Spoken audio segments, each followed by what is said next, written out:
suis vraiment venu ici en tant qu'étudiant.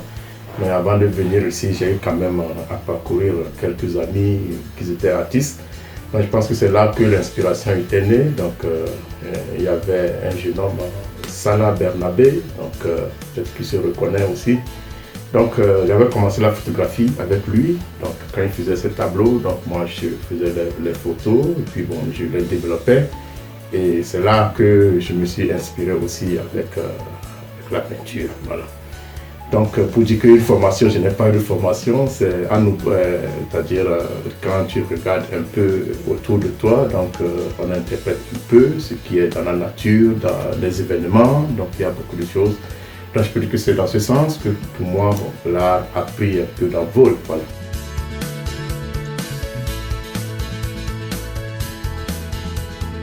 Je pars du portrait avec un mélange avec des objets naturels. Dans mes tableaux, il y a aussi des tableaux qui parlent de la nature. Donc, je suis toujours resté quand même panafricain. Donc, il y a des tableaux qui parlent un peu de la politique. J'ai toujours des thèmes comme la colonisation, l'impérialisme, le capitalisme qui sont toujours là chez moi. Donc, je ne fais pas seulement que du tableau. Je fais aussi des montages avec quelques vidéos. Je fais aussi un peu de la sculpture. Et puis j'aime beaucoup les installations parce que pour moi les installations ça exprime beaucoup de choses, c'est-à-dire tu peux installer un événement, tu peux installer une histoire, des trucs, donc on retrouve un peu dans les installations des trucs très très intéressants.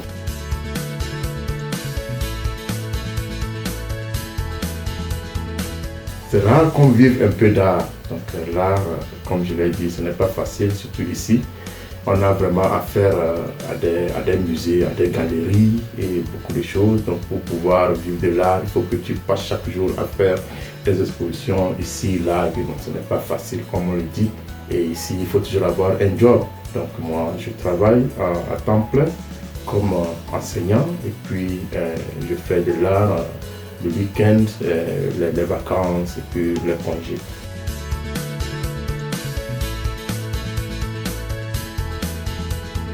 Les expositions d'art, j'en ai eu beaucoup. J'ai fait beaucoup d'expositions d'art. Je fais moi-même aussi un festival d'art qui s'appelle le FESPANAR, le Festival panafricain d'art. Ça se passe chaque année dans ma ville ici à Kassel. Ça parle de la musique et de l'art africain. Là, bon, tout le monde sait que je dois toujours faire mon exposition. J'invite quelques artistes quand même aussi africains, afro-descendants. Et puis bon, on fait quand même des soirées, parfois 2-3 jours. La vente des tableaux, c'est rare chez moi. J'aime faire des expositions à des galeries, louer et je reçois. Et parce que c'est difficile de se séparer parfois de ces tableaux. Mais je fais parfois des petits tableaux, des petits portraits que je vends à des prix peu bas pour des amis.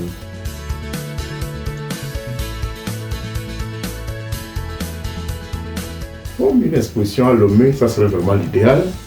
Je travaille avec Moria qui fait un peu les t-shirts comme ce que je porte par exemple maintenant.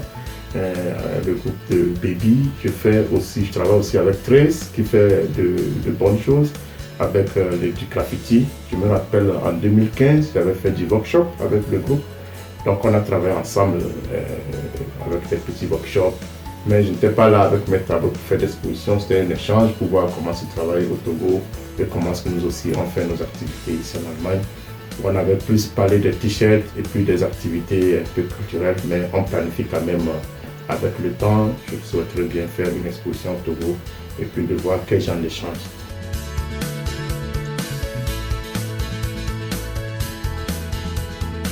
Ici en Europe, je peux dire que je travaille plus dans les écoles.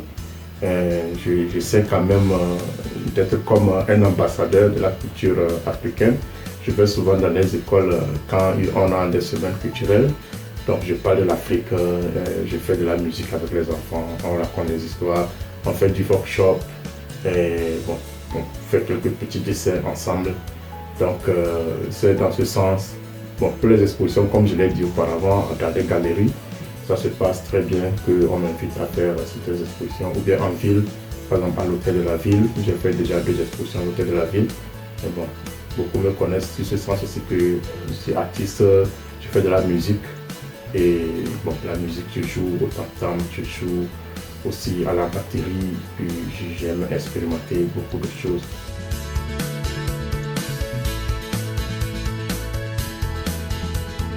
Chaque fois quand je suis au Togo, je contemple beaucoup ce que nos frères font là-bas.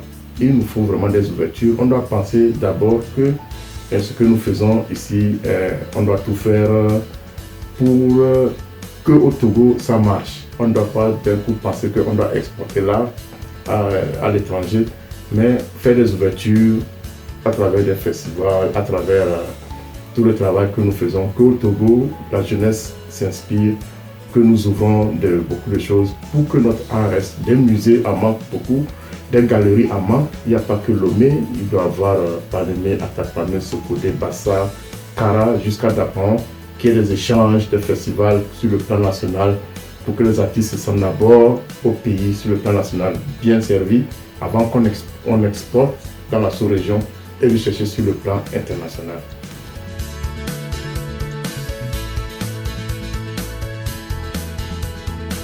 Bonne soirée à tout le monde et je termine quand même avec mon nom. Je m'appelle Napo Obobati. Je suis de Bassa et voilà, je suis togolais allemand. Voilà. Je n'ai pas voulu commencer avec cette présentation, mais comme un artiste, on a une identité internationale, on n'a pas une identité nationale. Nous souhaitons quand même que ce monde soit ouvert comme ça pour tout le monde. On est ensemble, tout le monde. Merci beaucoup.